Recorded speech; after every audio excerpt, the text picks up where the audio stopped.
Hello မင်္ဂလာပါကျွန်တော် Boys ပါချစ်ရသော play တက်တွေနဲ့အတူတူကမ္ဘာစာမျက်နှာအသစ်တစ်ခုကိုလှန်ဖက်ကြည့်ကြရအောင်အခုလက်ရှိဖြစ်တည်နေတဲ့ကမ္ဘာစာမျက်နှာအဟောင်းကြီးနဲ့ပြည့်နေတဲ့အရာမှန်သမျှအကုန်လုံးနှီးပါပျက်စီးနေပြီဆိုတာလူတိုင်းလည်းသိလာကြပြီးပြီအဲ့ဒါဆိုရင်တိတိနာကမ္ဘာကြီးကအရင်လိုမဟုတ်တော့ဘူးခေတ်တစ်ခေတ်နဲ့တစ်ခေတ်တစ်ခါစီမီစီကန်တွေတာမင်ချက်တွေနဲ့ချုံတော်မှုတွေကနေပြီးတော့လွန်မြောက်စွာပြုလာပြီဆိုတာပွင့်လင်းလာတဲ့အသိဉာဏ်တစ်ခုနဲ့နေထိုင်နေတဲ့ကဘာကြီးတွေကအခွင့်အလမ်းတစ်ခုဆိုတာတူတယောက်ပိုင်ဆိုင်ရမယ့်အရာမဟုတ်တော့ဘဲနဲ့စိုးရုပ်ခြင်းတွေပြီးလို့ကောင်းခြင်းတွေနဲ့အစပြုလာတဲ့စာမှတ်တစ်ခုအသစ်ဖြစ်တည်လာနေရဆိုတာအဲ့ဒါကိုယုံရလားခုကဘာပေါ်မှာအမြင့်ဆုံးပြောင်းလဲမှုတွေဖြစ်လာပြီးတော့လက်ရှိလူသားတွေကြားထဲမှာ AI, blockchain, green energy, digital lines စတဲ့အရာတွေနဲ့ကဘာပေါင်းဥပဒေလူဖွဲ့စည်းလူသားမျိုးနွယ်စုတွေကိုပြန်လည်ဖန်တီးနေတယ်တီးတန့်တည်ရှိနေတဲ့တောင်တန်းဒေသတွေနဲ့ဝေးလံခေါင်ပြတဲ့နေရာတွေတောင်မှဘုံတလုံးရှိုံနဲ့ကဘာကြီးနဲ့တေချာပေါက်ချိတ်ဆက်လာနိုင်တယ်အဲ့ဒါနီးပညာနဲ့ပြောင်းလဲလာတဲ့ကဘာစာမျက်နှာအသစ်တစ်ခုမဟုတ်ဘူးလားဒီပြောင်းလဲမှုတွေအကုန်လုံးကအစကောင်းတစ်ခုဖြစ်လာပြီးတော့လူသားတွေအနေနဲ့မသိတာတွေသိလာဖို့မဖြစ်နိုင်တာတွေကိုစဉ်းစားဖို့တပံဖြစ်လာတယ်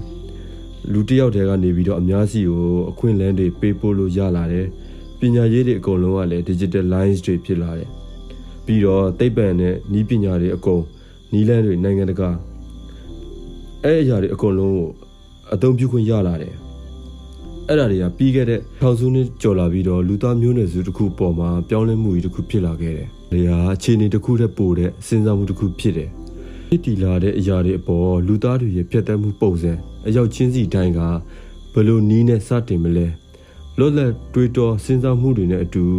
အတယောက်သောဘဝထဲအများပေါ်အကျိုးရှိမဲ့တာဝန်ယူမှုတွေကိုလက်ခံနိုင်တဲ့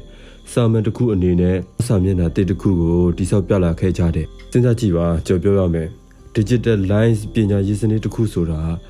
ဒီကျွန်တော်တို့အခု online မှာတက်နေတဲ့ college တို့ online သင်ပေးနေတဲ့ school တို့ထားလိုက်ပါဦးအဲ့ဒါတွေကျွန်တော်မပြောသေးဘူး။ကိုသိချင်တဲ့အရာတွေကိုလုပ်ချင်တဲ့အရာတစ်ခုခုကို Chrome တို့Google တို့ YouTube တို့ Facebook တို့နဲ့ social media account တွေတော်တော်များများနေပြီးတော့တယောက်လုံးနေတဲ့အရာတွေကို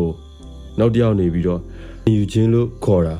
လိုက်လို့ကြည်တာအဲ့အရာတွေနဲ့အသက်မွေးဝမ်းကြောင်းပြုလို့ရတဲ့အရာတွေနီးပညာတွေစီးပွားရေးတွေအခွင့်အလမ်းတွေကိုပုံရိပ်တစ်ခုလုံးဝနေပြီးတော့လူပေါင်းများစွာဘဝတွေအတွက်အုံနောက်အတွက်အစစရရတင် जा ပေးထားတာကိုပြောတာအဲ့ digital lines ကပြော AI တွေအလုံးစုံသောတက်ကြွလူမှုတွေအကုန်လုံးဘဝထံမှာအလုပ်တစ်ခုဖြစ်ဖို့ကောင်းကောင်းအသုံးချလို့ရလာတယ်ဖြစ်တည်နေတဲ့အရာမှန်သမျှကမ္ဘာစာမျက်နှာအသစ်တစ်ခုအနေနဲ့နိုင်ငံတကာမှာပေါ်ပြလာကြတယ်လက်ရှိအဖြစ်အပျက်တွေနဲ့အပျက်စီးတွေကစာမျက်နှာအဟောင်းတွေပြီးသွားရင်တိုးတက်မှုလူနေမှုအစစ်တမ်းတစ်ခုနဲ့ဤပညာတွေတက်ရောက်နေတဲ့ကမ္ဘာစာမျက်နှာအသစ်တစ်ခုကိုတေချာပေါ်ကျွန်တော်တို့တွေ့လာရလိမ့်မယ်လို့တော့ထင်တယ်ကျွန်တော်တို့လည်းဒီတော့တေချာပြင်ဆင်ထားဖို့တော့လိုတယ်ဒီချန်တော့ဘောများပိုင်ဆိုင်ကြပါစေကျွန်တော်နောက်ပုံမှာဆက်ပြီးတွေ့ကြရအောင်